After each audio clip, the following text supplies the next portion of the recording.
같이 사도신경으로 우리 신앙을 고백하겠습니다.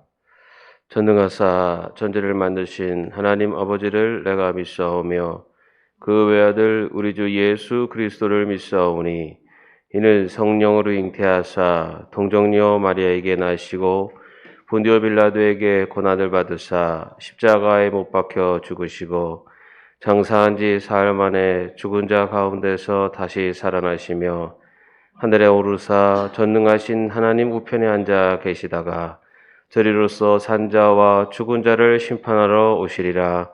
성령을 믿사오며 거룩한 공회와 성도가 서로 교통하는 것과 죄를 사하여 주시는 것과 몸이 다시 사는 것과 영원히 산 것을 믿사옵나이다. 아멘. 찬송가 41장입니다. 찬송가 41장입니다. 우리 가사를 먼저 같이 읽어보겠습니다.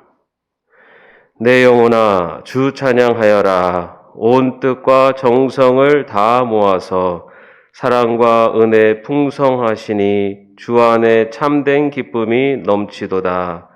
내 영혼아 주 찬양하여라. 그 팔로 행하신 큰 위엄을 인자와 자비 풍성하시니 온 세상 모두 알리라 세세토록. 내 영혼아 주 찬양하여라. 능력과 권세로 다스리네. 교만한 자는 물리치시고 이 낮고 천한 백성들 높이시네. 내 영혼아 주 찬양하여라. 하나님 약속은 늘 신실해. 온 세상 향해 크게 말하라. 내 주님 위대하심을 영원토록. 아멘.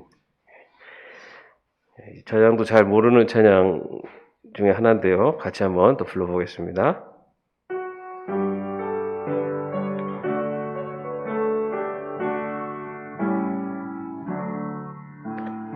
내 영혼아 주 찬양하여라.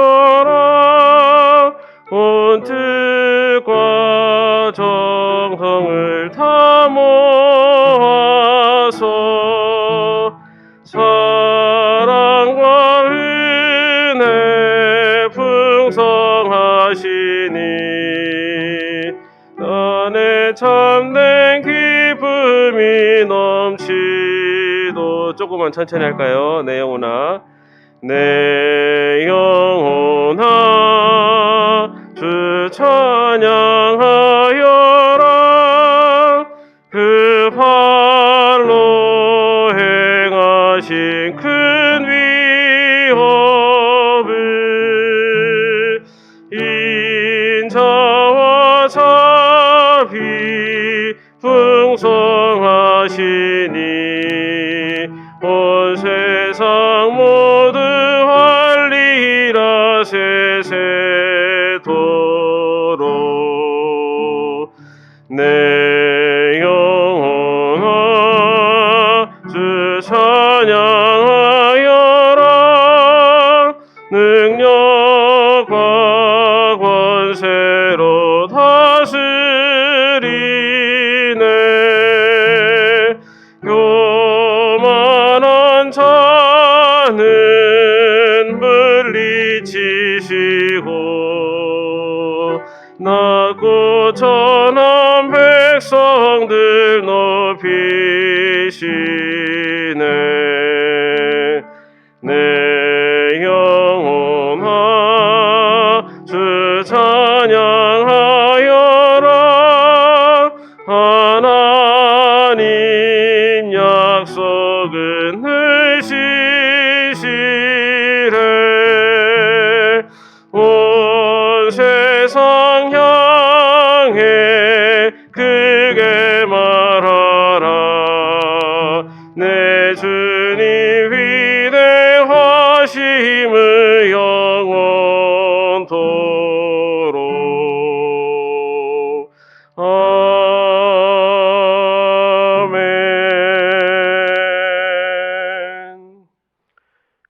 4절에 와서야 좀 제대로 부른 것 같습니다. 저희가 한 장씩 부르다 보니까 처음 부르는 찬송도 많아요. 저도 들어오기 전에 이 찬송을 계속 들으면서 유튜브로 이렇게 들으면서 왔는데도 실제로 불러보니까 또 틀리기도 합니다. 예, 그래도 여러분 이렇게 안 불러보면 우리 평생 이 찬송 한 번도 못 불러봅니다. 예, 이렇게 조금씩 하나하나 이렇게 부르다 보면은 그 가사를 통해서 또 주시는 은혜가 더 크실 줄로 믿습니다. 자, 오늘 말씀은 레위기 26장의 말씀입니다. 레위기 26장 3절에서 13절까지의 말씀입니다. 제가 봉독해 드리겠습니다. 너희가 내 규례와 계명을 준행하면 내가 너희에게 철대와 비를 주리니 땅은 그 산물을 내고 밭의 나무는 열매를 맺으리라. 너희의 타작은 포도 딸 때까지 미치며 너희의 포도 따는 것은 파종할 때까지 미치리니 너희가 음식을 배불리 먹고 너희의 땅에 안전하게 거주하리라. 내가 그 땅에 평화를 줄 것인즉 너희가 누울 때 너희를 두렵게 할 자가 없을 것이며 내가 사나운 짐승을 그 땅에서 제할 것이요 칼이 너희의 땅에 두루 행하지 아니할 것이며 너희 원수들을 쫓으리니 그들이 너희 앞에서 칼에 엎드러질 것이라. 또 너희 다섯이 백을 쫓고 너희 백이 만을 쫓으리니 너희 대적들이 너희 앞에서 칼에 엎드러질 것이며 내가 너희를 돌보아 너희를 번성하게 하고 너희를 창대하게 할 것이며 내가 너희와 함께한 내 언약을 이행하리라. 너희는 오래 두었던 묵은 곡식을 먹다가 새 곡식으로 말미암아 묵은 곡식을 치우게 될 것이며 내가 내 성막을 너희 중에 세우리니 내 마음이 너희를 싫어하지 아니할 것이며 나는 너희 중에 행하여 너희 하나님이 되고 너희는 내 백성이 될 것이니라. 나는 너희를 애굽 땅에서 인도해 내어 그들에게 종된 것을 면하게 한 너희의 하나님 여호와니라. 내가 너희의 멍에 빗장을 부수고 너희를 바로 서서 걷게 하였느니라. 아멘. 네. 여러분 이번 주간에 저희 예배 설교자들 변화를 눈치채셨습니까? 마스크를 쓰고 설교를 하고 있습니다. 그죠? 예. 이게 이제 법적으로 원래 초반부터 사실 마스크를 쓰라고 권고가 됐었는데 이제는 이게 좀 더 심각한 단계가 돼서 설교자들도 이제 마스크를 써야 되는. 그래서 아크릴 설치를 이렇게 하면 그렇게 하면은 마스크를 안 써도 되는 건 줄 알았는데 문의를 해봤더니 아크릴 설치와 무관하게 설교자들도 무조건 마스크를 써야 된다고 그렇게 답이 왔습니다. 그래서 당분간은 설교자들도 마스크를 써야 될 것 같습니다. 근데 설교자들이 마스크를 쓰니까 제가 회중석에 앉아서 보니까 설교자 얼굴이 안 보이니까 은혜가 덜 되더라고요. 웃고 있는 건지 울고 있는 건지 눈만 봐서는 이게 알 수가 없어요. 그래도 여러분의 마음의 눈을 열어주셔서 하나님께서 많은 은혜를 내려주실 줄로 믿습니다. 예. 오늘 설 명절 첫날입니다.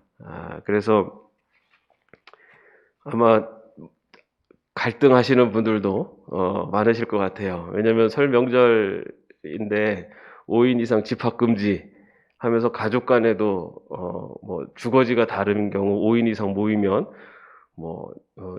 벌금을 물린다고 하고 또 주위에서 신고를 하는 사람도 있을 거다라고 하고 그래서 모이기는 참 애매한데 근데 또 설명절 이런 때가 아니면 또 부모님을 찾아뵙고 이렇게 지인들을 찾아뵐 수 있는 또 그런 시간들이 많지는 않고 그러다 보니까는 이게 참 어렵습니다. 예.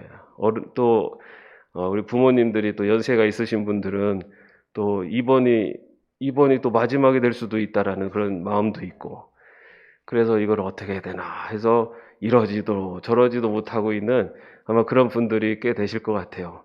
저도 아직까지도 이걸 어떻게 해야 되나 결정을 하기가 참 어렵더라고요. 예. 근데 우리가 살아가다 보면 참 이렇게 해야 되는 게 맞나 저렇게 해야 되는 게 맞나라고 하는 그런 갈등에 놓이는 경우가 많이 있는 것 같습니다. 오늘 우리가 읽은 부분은 레위기서의 마지막 부분입니다. 마지막 부분인데 레위기서를 비롯한 성경에서는 사실은 이렇게 해야 되나 저렇게 해야 되나라고 하는 부분보다는 이렇게 해라, 이렇게 하지 말라 라고 하는 분명한 지시를 그리고 말씀을 전하는 것을 볼 수가 있습니다. 성경에서 뭐 단적인 예로 예수를 믿으면 구원이요, 믿지 않으면 구원받지 못한다. 이것은 뭐 이렇게 해야 되나 저렇게 해야 되나 이런 갈등의 어떤 요인이 없어요. 분명합니다. 예수를 믿으면 구원이요. 예.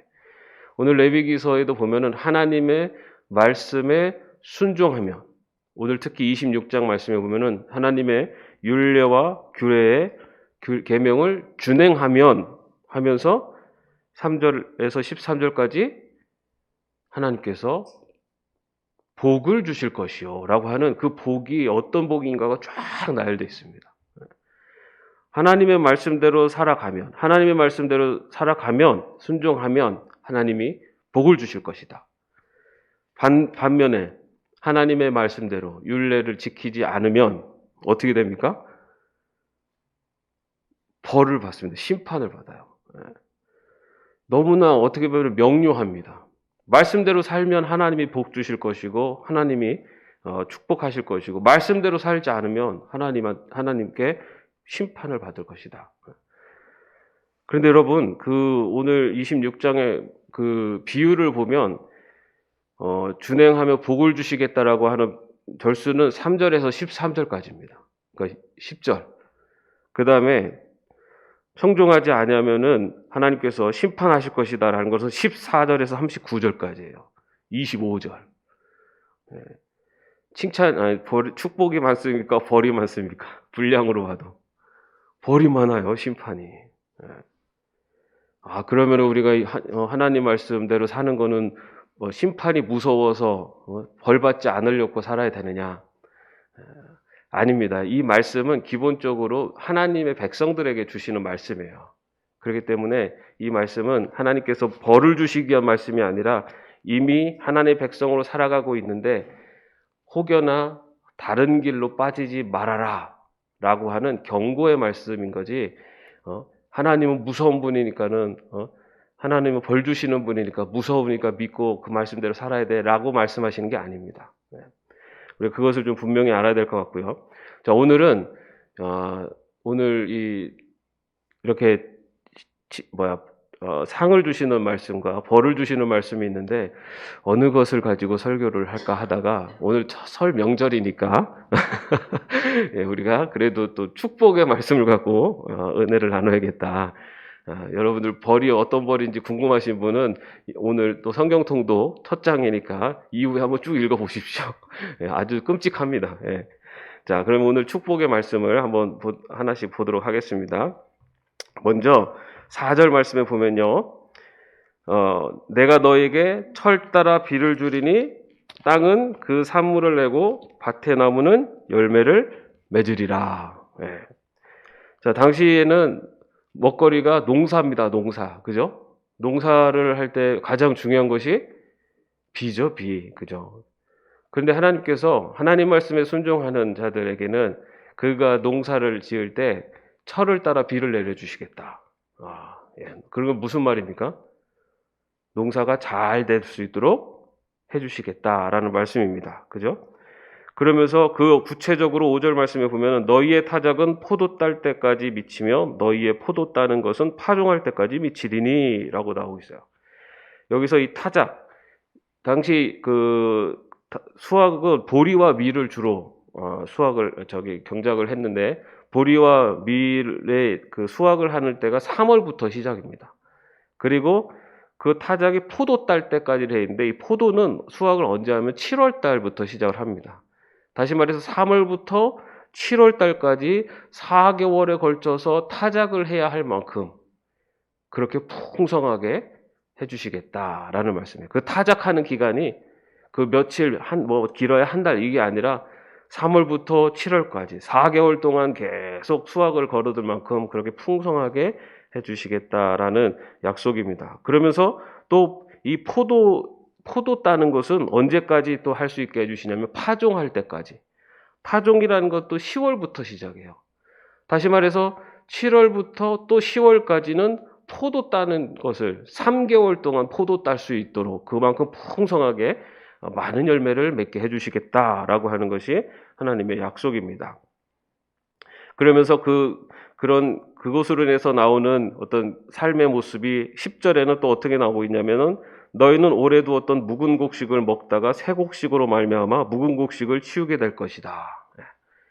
새로 나온 곡식으로, 새로 나온 열매로 모든 것을 채울 수 있도록 그렇게 하나님께서 축복해 주시겠다라는 것입니다. 이것을 우리는 하나님께서 또 우리가 이 땅을 살아가는 데 있어서의 물질적인 축복을 주시겠다라고 하는 그런 약속으로 받기도 합니다. 그런데 여러분, 하나님께서 오늘 말씀에서처럼 하나님 말씀에 순종하면 하나님께서 물질적인 축복을 해주시겠다라는 말씀이 맞습니다. 그런데 우리가 오해하지 말아야 될 것이 있습니다. 그것은 물질의 축복을 받으면 하나님의 축복을 받은 것이다가 아니에요. 물질의 축복을, 물질이 많은 사람은 하나님의 복을 받은 사람이다가 아니라는 거죠. 여러분, 물질이 많은 사람이 하나님의 복을 받은 사람이면 이 세상에서, 우리나라에서 그럼 제일 하나님의 복을 받은 사람이 누굽니까? 이재용 회장, 이런 사람이겠죠. 돈 많고, 땅 많고, 집 많고, 이런 사람들이 하나님의 복을 받은 사람이겠죠. 우리가 그렇게 생각을 하면 안 돼요. 물질이 많은 사람이 하나님의 복을 받은 사람이 아닙니다. 분명한 것은. 왜냐면요, 사탄도 물질을 베풀 수 있어요. 이 사람의 영혼을 넘어뜨리기 위해서 사탄도 물질을 베풉니다. 물질로 풍성하게 해줍니다. 여러분. 내가 물질이 내가 모든 게 잘 돼가지고 물질이 풍성해진다. 그럴 때 믿는 사람들은요, 영적으로 경계를 해야 되는 거예요. 왜냐하면 물질로 인해서 내가 혹여나 하나님을 향한 신앙의 믿음에서 벗어날 수도 있기 때문에. 그래서 그렇게 이 물질의 양으로만 축복을 생각하는 것, 그것은 신앙적인 물질관이 아닙니다. 그러다 보니까 우리는 어떤 생각을 갖냐면은 내가 뭔가 어려움을 당하면, 경제적인 어려움을 당하면 하나님에게 뭔가 벌을 받는 것 같은 그런 생각을 해요. 하나님께서는 그렇게 치졸하신 분이 아니시죠. 조금 저기 하면 물질 줬다가 뺏었다가 이러는 게 아니에요. 그 영혼이 하나님의 말씀 안에서 성장하고 자라갈 수 있는 그 삶의 환경들을 하나님이 조성해 주시는 거예요. 하나님이 주시는 큰 축복은, 그 물질의 축복은 그 영혼이 그 물질을 감당할 수 있고, 그리고 그 물질을 통해서 하나님의 뜻을 버리지 않고 말씀에 순종하는 삶을 우선시할 때 하나님이 거기에 맞게 채워주시는 겁니다. 그런데 그렇기 때문에 하나님을 경외하는 자는요, 물질의 양의 많고 적음에 웃거나 울고 그러지 않아요. 오히려 물질의 많고 적음에 따라서 움직이는 것이 아니라, 많고 적음에 따라서가 아니라 하나님의 말씀에 순종이 우선입니다. 다시 말해서 하나님이 기뻐하시는 삶으로 물질을 사용할 줄 아는 거예요. 많다고 해서 베푸는 것이 아니잖아요. 그죠? 없다고 해서 베풀지 못하는 것도 아니에요. 하나님을 경외하는 자는 하나님의 말씀에 순종이 우선이에요. 내가 내 삶의 여건이 풍족하든 안 하든. 그래서 하나님을 경외하는 자는 나의 것을 한 이웃을 위해서 베풀 수 있는 그런 마음의 신앙의 자세를 갖고 살아가게 됩니다. 그런데 그렇게 살면 하나님께서 더 많은 것으로 우리에게 주시는 거예요. 그러면 더 많은 것이 채워지면 더 많이 베풀며 살고, 그렇게 큰 그릇이 되어 가면 하나님은 더 많은 것으로 채워주시는 거예요. 그게 하나님이 주시는 물질의 축복입니다. 무조건 많이 주시는 게 하나님의 축복이 아니에요. 그 물질을 통해서 내가 하나님의 말씀에 순종하는 삶을 먼저 살아갈 수 있을 때 거기에 맞게 채워주시는 것이 하나님의 축복입니다. 여러분의 삶 속에서도 이런 하나님이 주시는 물질의 축복을 충분히 누릴 수 있는 큰 그릇의 신앙이 되시기를 바랍니다. 그 다음에 또한 축복을 5절 하반절에 보면요, 너희가 음식을 배불리 먹고 너희의 땅에 안전하게 거주하리라. 밥만 먹고 못 살죠. 그죠? 많은 양을 수확을 해도 외적의 침입이 있고 어려움이 생기면은 힘들잖아요. 그죠? 우리가 아무리 물질이 많으면 뭐합니까? 막 집안에 문제가 있고 막 어려움이 생기면은 스트레스 받고 힘들고 그러면은 뭐 물질이 많아도 소용없잖아요. 그죠? 그래서 오늘 말씀에 보면은 배불리 먹는 것만 아니라 안전까지도 책임지십니다. 당시에는 지금처럼 치안이 좋지 않았잖아요. 그때는 뭐 도적대도 어느 때라도 쳐들어올 수 있고 적군이 쳐들어올 수도 있고 그러면은 순식간에 모든 걸 다 잃어버립니다. 예. 자, 그런데 하나님께서 그렇게 안전을 책임져 주시겠다라고 하면서 6절 말씀에서 이어서 계속 말씀하세요. 내가 그 땅에 평화를 줄 것인즉 너희가 누울 때 너희를 두렵게 할 자가 없을 것이며 내가 사나운 짐승을 그 땅에서 제할 것이요 칼이 너희의 땅에 두루 행하지 아니할 것이다. 누울 때 두렵게 할 자가 없을 것이다. 우리 누울 때 뭐 하는 겁니까? 자는 거 아닙니까? 내가 자는 동안에도 나를 지켜주실 것이다. 라고 약속을 하십니다. 7절 말씀에도 보면요. 너희의 원수들을 쫓으리니 그들이 너희 앞에서 칼에 엎드러질 것이라. 또 8절에서는 또 너희 다섯이 백을 쫓고 너희 백이 만을 쫓으리니 너희 대적들이 너희 앞에서 칼에 엎드러질 것이며 5절과 6절은 어떤 그 내부적인 안에서의 안전을 지켜주신다면은 7절과 8절은 외부로부터 오는 그런 공격들, 적들의 공격으로부터 보호해 주시겠다라는 뜻입니다. 자, 오늘날로 따지면은 뭘까요? 오늘날 여전히 치안이 불안한 나라들도 있지만 만약에 우리의 삶의 모습을 통해서 본다면 지금 당장 우리나라는 그래도 치안이 좋잖아요, 그죠? 예. 저는 제가 미국 가기 전에는 우리가 아메리칸 드림이 있지 않습니까? 미국 가면은 정말 모든 것이 다 좋은 줄 알았어요. 그랬더니 제가 가서 처음에 살았던 곳이 흑인가에서 한 두 블록 떨어진 곳에 학교가 있어요. 그래가지고 있는데 제가 딱 도착했더니 거기 그 안내하시는 분이 호루라기를 하나 주시는 거예요. 그리고 호루라기 이게 뭐냐고 그랬더니 위험한 상황이 오늘 부르라는 거예요. 그래서 왜 그러냐 그랬더니 제가 오기 제가 그 여름에 갔는데 그 전 겨울에 거기가 그 시카고 대학교가 있는 거리인데 시카고 대학교 학생이 총에 맞아 죽었다는 거예요. 강도 만나가지고. 그래서 대학 졸업을 얼마 안 남은 학생이 한 명 죽었고, 그리고 또 얼마 전에는 저희 기숙사 앞에 있는 그 골목에서 강도를 당해가지고, 물건을 다 뺏기고, 그러면서 이 호루라기를 주고 절대 밤 8시 이후에는 나가지 말라. 그랬는데요. 정말 저는 깜짝 놀랐어요. 저는 이 미국이 우리나라보다 선진국이다라는 얘기만 듣고 있었지, 딱 와봤더니, 야, 밤에는 나가면 안 되고, 밤에 제일 무서운 게 사람이에요. 이렇게 사람이 오면 무서워요, 괜히. 이제 그런, 데도 있어요. 근데 우리나라는요, 그런 거에 비하면 치안이 굉장히 좋은 겁니다. 어쨌든. 그런데 하나님께서 오늘 주시는 약속이 뭐냐면, 우리의 안전을 지켜주신다. 라는 약속을 하시는 거예요.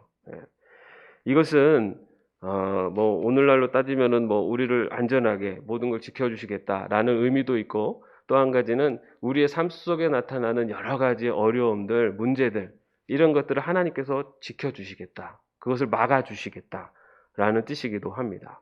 그런데 여러분 살아가면서 그런 모든 것들이 여러분들 다 피해가나요? 인생의 문제들, 어려움들이 여러분들 다 피해갑니까? 그럼 하나님이 안 막아주시는 건가요? 내가 뭘 잘못했나? 왜 하나님이 안 막아주시나? 네. 하나님께서 안전하게 지켜주시겠다라는 것은 분명히 조건이 있어요. 하나님을 경외하는 자. 하나님의 말씀에, 하나님의 율법을 지키고 말씀에 순종하는 자예요. 다시 말해서 그런 어려움들 자체를 막아주신다는 의미가 아니에요. 그런 어려움들이 찾아왔을 때 그 어려움들을 이겨낼 수 있는 하나님께서 그런 힘을 주시고 그것을 이겨낼 수 있는 능력을 주신다는 거죠. 우리가 분명히 기억해야 될 것은 하나님의 말씀을 순종하고 하나님을 경외하는 자에게 하나님 주시는 복이에요. 하나님을 경외한다는 건 뭐죠? 하나님 말씀을 순종한다는 것은 하나님에 대한 분명한 믿음을 갖고 있는 거죠. 하나님의 살아계심을, 하나님이 나와 함께하고 계심에 대한 분명한 믿음을 갖고 그렇기 때문에 그 말씀에 순종하고 그 말씀을 따라 사는 거예요.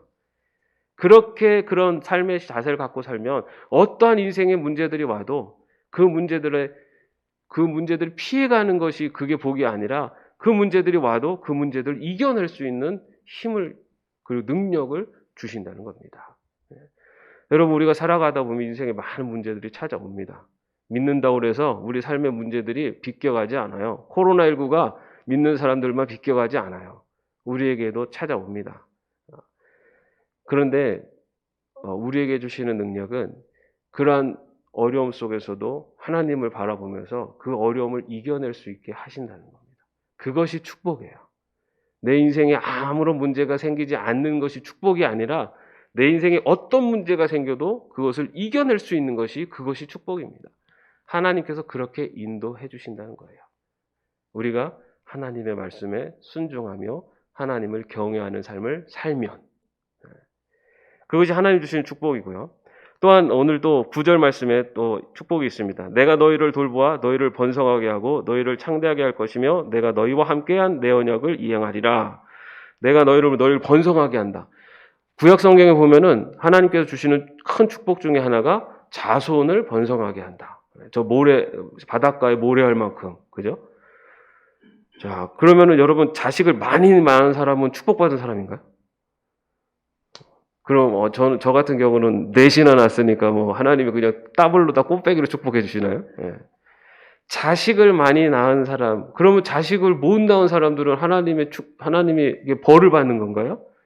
요즘 원해도 얻지 못하는 가정들도 있고, 또 요즘 보면은 아예 또 그런 가족 계획을 세우지 않는 젊은 가정들도 많아요.